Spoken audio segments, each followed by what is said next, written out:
My article presentation will talk about the theory of X and Y and discuss a recent Forbes article which questions the need for more autocratic leadership in today's society.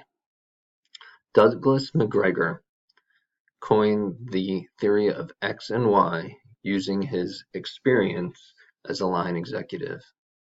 He believed that the human relations theory was not the only way to manage in corporate environment. He believed that there needed to be a voice of authority or a boss. This boss will look at his employees as either in the theory of X or Y. The theory of X believes that people are inherently lazy and untrustworthy. Or theory Y, where they're cooperative and friendly. A simple cliché to compare the theory of X and Y would be the cliché of the carrot versus the stick.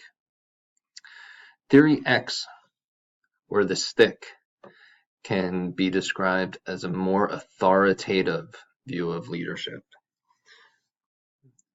Employees prefer to be directed, and there's a top-down leadership that humans and employees inherently avoid their work and try to evade the responsibilities.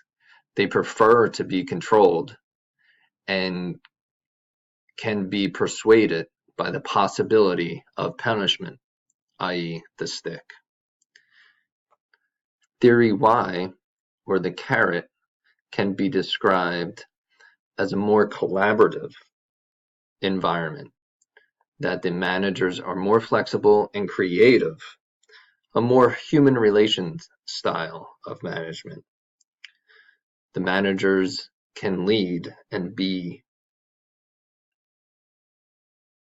more collaborative and allow a wider latitude with their employees.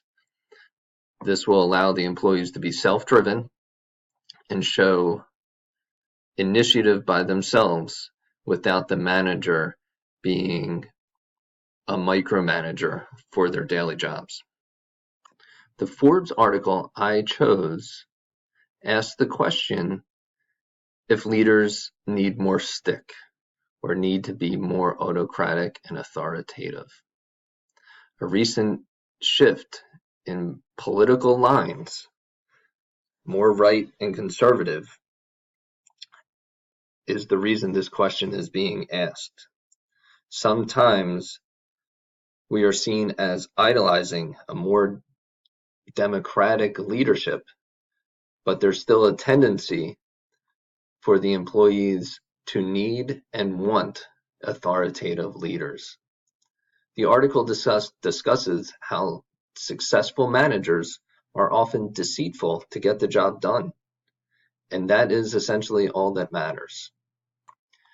Employees do not need a participation trophy. They want to get the work done, and they are okay if their managers control them, tell them what to do, as long as the job gets done. The Forbes article that I selected conducted a survey of approximately 10,000 leaders, from top management, senior management, middle management, supervisors, and individual contributors. The results were interesting. Top management has the highest percentage at 58% of wanting a more collaborative work environment. Supervisors had the lowest percent at 42%, as they preferred a more autocratic work environment. Individual contributors were almost 50-50 at 51%, where they ultimately did not have a preference of collaborative or autocratic. So what does this survey tell us?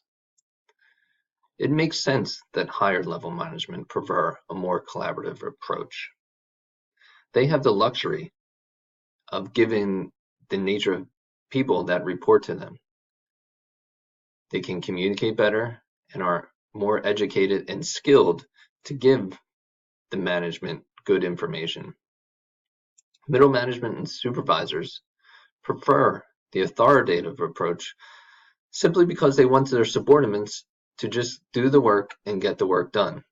Middle management is being told what to do from above, and they are passing it along and don't want the questions. Ultimately, leaders should lead. Opinions on management can change and fads happen over time, but leaders must ultimately find the right mix for their business. The call for leaders to actually lead and not just be a group facilitator is totally correct.